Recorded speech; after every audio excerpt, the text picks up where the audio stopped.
Keys to Therapy. Today's episode is going to be all about how to quit a group private practice. So, this may also go for certain agencies or different types of places, residential, stuff like that. But for the most part, I'm going to go over the way that it works at private practices because it can be slightly different.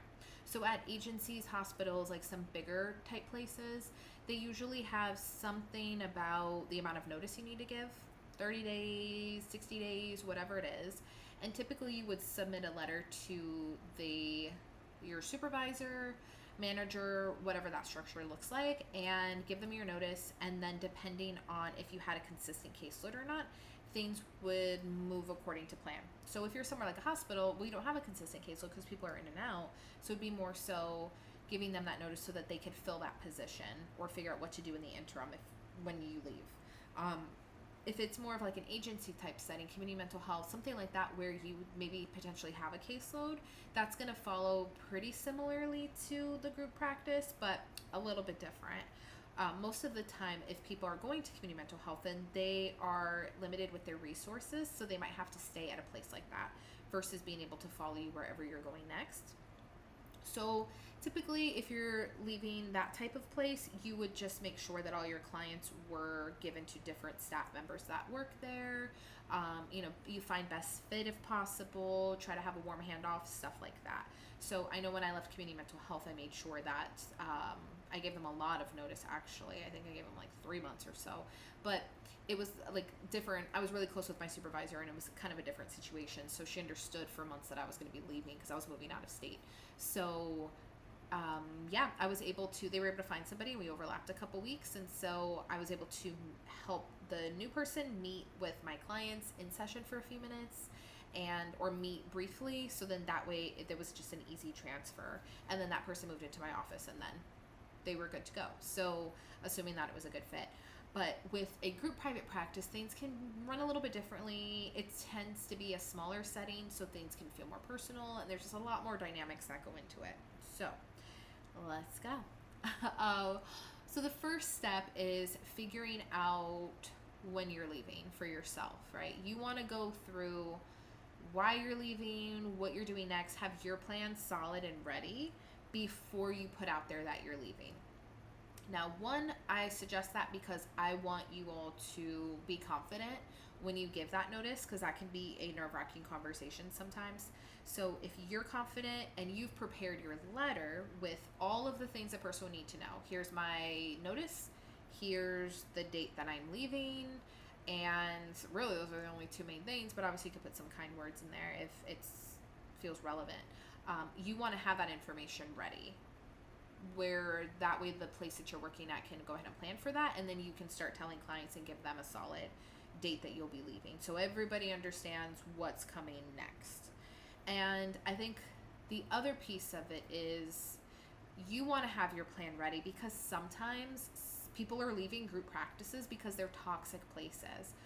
I've heard horror stories from people at different practices. So whether it's like you're at a practice that the person doesn't pay you, so that's why you're leaving. You may be at a practice where the supervisor is not filling out your forms. They're not signing your forms with all your hours or giving those to you.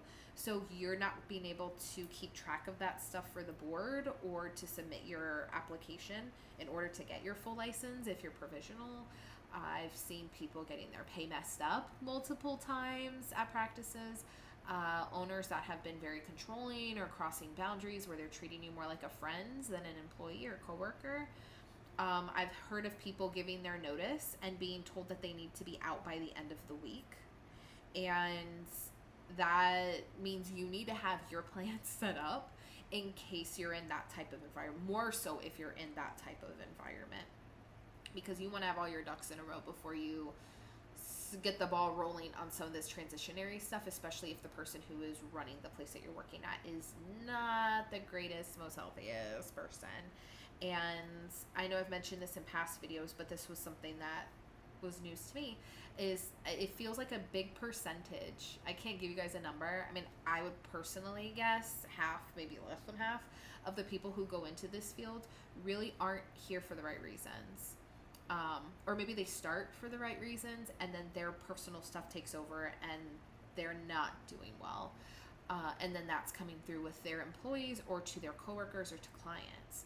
So I didn't expect that coming into this field. So I want you all to be warned as you enter or as you're switching different jobs and stuff like that. So sometimes group practices can feel like a family, and those are sort of the things that get thrown at you, but it's your job. So I think things like loyalty, stuff like that can be used, and it's like, it's not a family. It's literally a job that you go and you do and you get paid for. This is a transactional relationship.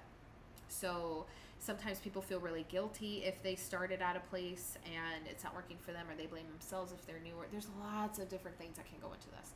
So just be prepared, like understand where you're at, understand where you're going, have a very clear written down plan of here's when I'm leaving, here's the date of today that I'm giving my notice, here's 30 days from now, 60 days, whatever it ends up being for you. But really have your reasons down pat and be ready. If you are in a more toxic situation, get support, talk to friends, talk to other coworkers if you're close with them. Sometimes that's really helpful in validating your experiences and understanding that it's not just you that's going through these things. Just be prepared. So, and be emotionally prepared too. I think we talk so much about like clients and what is everybody going to do and all of that stuff, that sometimes we don't prepare ourselves for leaving certain jobs or dealing with difficult personalities, or even the grief of potentially saying goodbye to some clients, or the awkwardness of having to tell all your clients that you're leaving. That's honestly the hardest part. So, you know, as far as like, again, steps to leave, first, give your notice. Look at your contracts, understand what they say, understand what the place is requiring. And if it's not an issue of like safety or mental health for yourself or something like that, then try to follow the notice that was in your original employee contract or handbook. I think it's really nice, if possible, to end on good terms. So you feel good about where everything's at. That practice might possibly be a referral source for you, or you can refer to them. So try to end on the best space possible. As long as, again, there's not like some kind of crazy issue going down. Then do what you gotta do. But really try to focus on giving the notice that you can when possible. The next piece of it is understand that certain group practices and places of employment have things called non-compete agreements. And one, those are shady to begin with. A lot of times people put them into place because they're trying to control the caseloads that the employees have. They put them in there sometimes because they're very concerned about what it's going to look like if the client leaves, or if the therapist leaves and then all the clients leave. Sometimes it's a scarcity mindset thing, like the practice owner may be so worried about like the whole place falling apart because one therapist leaves that they end up sort of like bullying you into staying or not letting your clients go with you. But they don't have a choice for that. So be cautious if, one, you are going to go to a group practice and that's part of the employee handbook or contract signing, because that's not great. Two, a lot of those don't hold up. Some states are even talking about making that illegal. I know the federal government was talking about making that illegal because you really can't control what people do. And some of the non-competes will be like, you can't work within a 25-mile radius for a year after you leave. What? No, you need to work and make money. Like, why are they getting to control what you do after you quit? This is crazy. So just be super mindful of that. And if you signed one when you started because you didn't really know what those meant, or you just were in a totally different place in your life, or, you know, most of the time I think it's that most of us just never heard of those before and didn't know. I mean, I think that those are standard in other industries, but not in ours. So just, you know, if you have to consult a lawyer or somebody, do what you got to do. A lot of lawyers offer free consults. So there's ones that specialize in employment law. You may want to talk to somebody if you're really nervous about it. But for the most part, with non-competes, the practice doesn't own the clients. They don't. So it doesn't matter if they originally came through the practice. Ultimately, the thing that keeps clients there isn't the practice. Most of them don't even know the name of the practice after a while, after that first, like, initial call or appointment. So they stay for you. They stay for the therapist. And just keep that in mind as you're going through this process, because if you are at a place that has non-competes, they may threaten you with them. They may try to use them. So just be mindful that ultimately it's the client's decision. So, but along that same line, the next step, if you're going to leave, is to, when you're telling every client that you're leaving, obviously run this by the practice owner. They may have their own process of doing this, but I know for most places, what they do is you have to provide the client with 3 referral sources. I made sure that this was written in a letter because I wanted all of my clients to have a letter that showed their options, that they had time to think about it. I gave like 60 plus days notice because, again, I was moving out of state and working in a group practice. I wanted to do my own thing. I'd always wanted to do my own practice, and that felt like a really good transition, and I wanted to be in control of who I saw, when I saw them, my pay, how I got paid, all of the things that I wasn't able to do at an insurance-based group practice. So when I left, I was able to give a little more than 2 months notice, and that was something I wanted to do for my clients and wanted them to have the most time possible. Plus, some of my clients were like every other week. There was a few that were monthly, so the more time I gave them, some of them, that might have been our next appointment's our last one if they were monthly, so I really wanted to give them some time. So anyway, what I did was wrote a letter that was like, I'm going to be leaving this place. Here's my last day. As far as continuing therapy, you have 3 options. So the first one was stay with the practice. If you want to stay here, our admin can work with you on finding a clinician that has availability that potentially works for you, assuming that some of them had it, and they can work to find the best fit and, make that transition so you stay within the practice. The second option was me, since I was starting my own practice, that they could follow me. And this was the ways that they could go about, here's my new email address, and they could discuss it with me in session.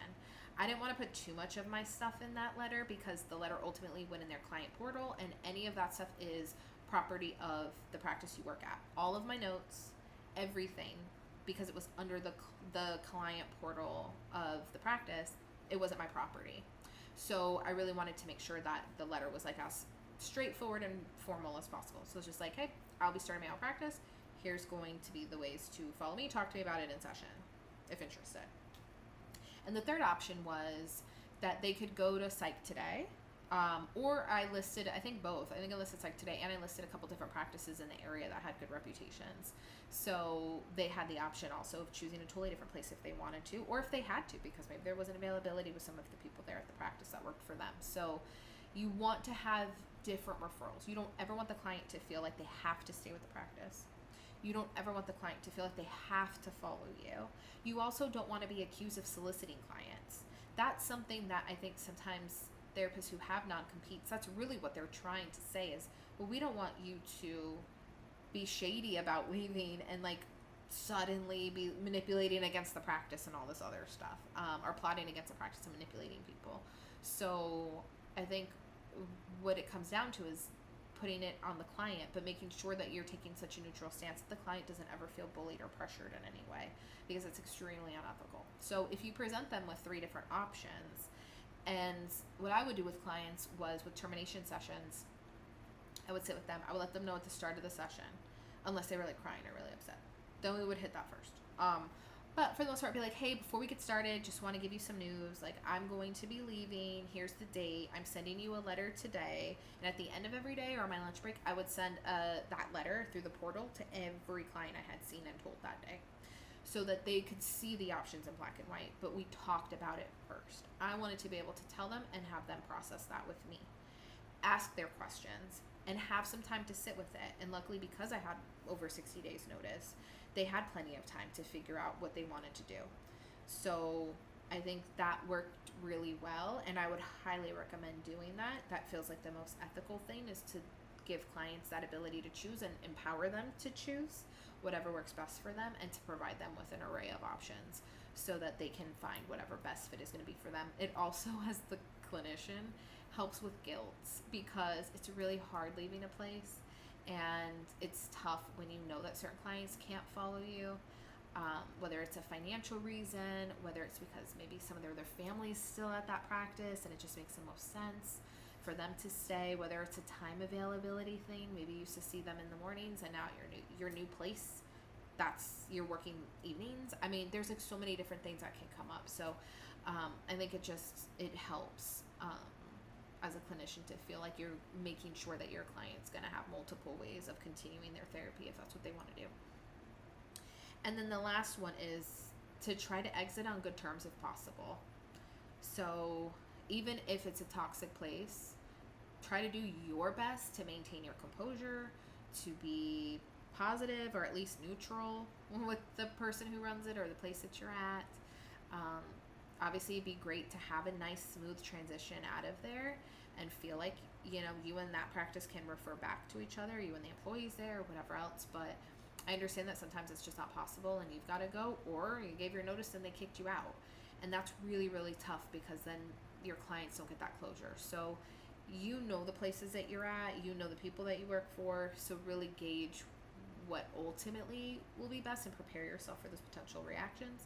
But if you come in with not only a resignation letter, but possibly like a template of a letter that's like, hey, here's what's happening, here's the date I'm leaving, like a client letter, I think that will help. But obviously before you send anything to clients like that, especially if it's got the letterhead of the practice, I would run that by your supervisor or the practice owner. Because again, you want to try to exit on good terms if possible. There's no need for all the drama and the craziness, and maybe that's why you're leaving. Maybe it was an amazing experience, but you outgrew it in some ways, or now you have your full license and you want to go somewhere different and grow different skills, or maybe you found a niche that fits you more and you're at a place that doesn't really let you choose your clients, or maybe you want to start your own practice like I did and it's something you've always wanted and it just feels like you hit a point where you're like, now's the time that I can go do it. So whatever that's going to look like, just figure out what it is you want, how you want it, and then take some of these steps, if not all of these steps, and do it in the most ethical, practical, legally safe way. So that way you, when you close that chapter of that job, you feel good about yourself, your clients feel good about how things ended, and it's just a good experience overall. So I hope that was helpful for you all today. I know it's a lot of information and there's all this emotional stuff that can come with leaving a job in general, leaving clients. You know, people don't really talk about how difficult termination sessions can be, especially if the reason that it's ending is because you're leaving.